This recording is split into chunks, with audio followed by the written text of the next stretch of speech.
আসসালামু আলাইকুম ওরহমতুল্লাহ। এই যে In 500 meters, turn left. এটা হচ্ছে আপনার বিছনাকান্দি শুকনো মৌসুমে আহ, বর- বর্ষাকালে এটা তখন তার পরিপূর্ণ যৌবন ফিরে পায়। বর্তমানে এটি একেবারেই দেখতে পাচ্ছেন আপনারা শুষ্ক। গ্রীষ্ম মৌসুম আর হচ্ছে আপনার শীতের মৌসুমে এটা একবারে শুকনোই থাকে। কিন্তু ইন্ডিয়ার পাহাড়গুলা মাশাআল্লাহ, প্রত্যেকটা পাহাড় আপনারা মোবাইলে দেখতে পাচ্ছেন মনে হচ্ছে অনেক ছোট, কিন্তু এটা মনে হয়, আমার মনে হয় কম করে হলো 7 থেকে 800 ফিট এর কম না লম্বায় উঁচু, কিন্তু মোবাইলে দেখা যাচ্ছে অল্প সামান্য। এই যে এখান থেকে এই বাড়িগুলা ইন্ডিয়াতে অবস্থিত। এখান থেকে আমরা কিছুক্ষণ পর্যবেক্ষণ করেছি যে কিছু বর্ডার দিয়ে যে চোরাই মালামাল যেটা নামে আর কি, ওইগুলা নামে ওইটা পর্যন্ত আমাদের সর্বশেষ যাওয়ার স্থান। এই যে একটা সাদা বোর্ড দেখতে পাচ্ছেন, ওইটা পর্যন্ত, GPS signal lost. এই পর্যন্ত, এর বেশি আর যাওয়ার কোনো সুযোগ নাই। এই যে ইন্ডিয়ার পাহাড়ের উপরে একটা রাস্তা দেখা যাচ্ছে, কিন্তু সেটা আমার মনে হয় 700-800 ফিট উপরে হবে ভূগর্ভ থেকে। মোবাইলে দেখা যাচ্ছে যে পাহাড়টা অতি ছোট, কিন্তু আসলে না, এটা অনেক বিশাল। বাংলাদেশ আলহামদুলিল্লাহ সুন্দর, কিন্তু ইন্ডিয়া বা ভারত তারা আমাদের ইচ্ছা করেই আমাদেরকে এই পাহাড়গুলা দেয়নি। চাইলে কিন্তু দেওয়া সম্ভব ছিল। তারা আমাদের ওই, মানুষ বলে না, হাতে হারিকেন, এই এক অবস্থা। তারা প্রত্যেকটা পাহাড় নিয়ে গেছে। কত বিশাল বিশাল পাহাড়, মাশাআল্লাহ! আর পাহাড়ের সৌন্দর্য আপনি না দেখলে কখনোই বিশ্বাস করতে পারবেন না যে পাহাড়ের আসল সৌন্দর্য কি। আপনি স্থানে না এসে কখনো এটা উপভোগ করা সম্ভব না। মোবাইলে দেখে আপনি হয়তো দেখাটাই উপভোগ করবেন, এর চেয়ে বেশি কিছু না। আলহামদুলিল্লাহ অত্যন্ত সুন্দর। এই যে এই বাড়িগুলা দেখতে পাচ্ছেন, ক্যামেরাতে জুম আসতেছে যতটুকু,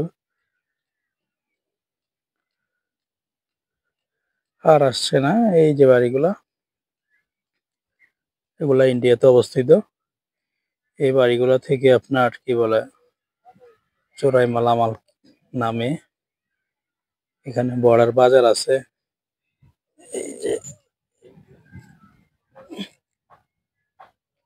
ওই যেগুলা বাজার, এখানে কিছু দোকানপাট আছে,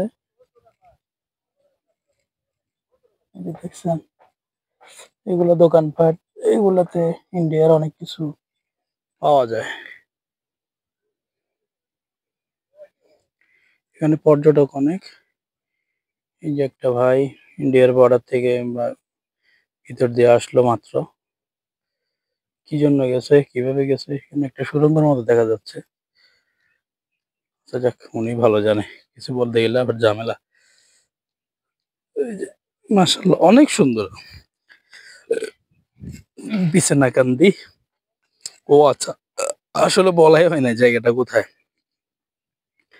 জায়গাটা হলো বিছনাকান্দি, যেটা আপনার সিলেট গোয়াইনঘাট উপজেলার আপনার এই হাদারপাড়ে অবস্থিত বিছনাকান্দি।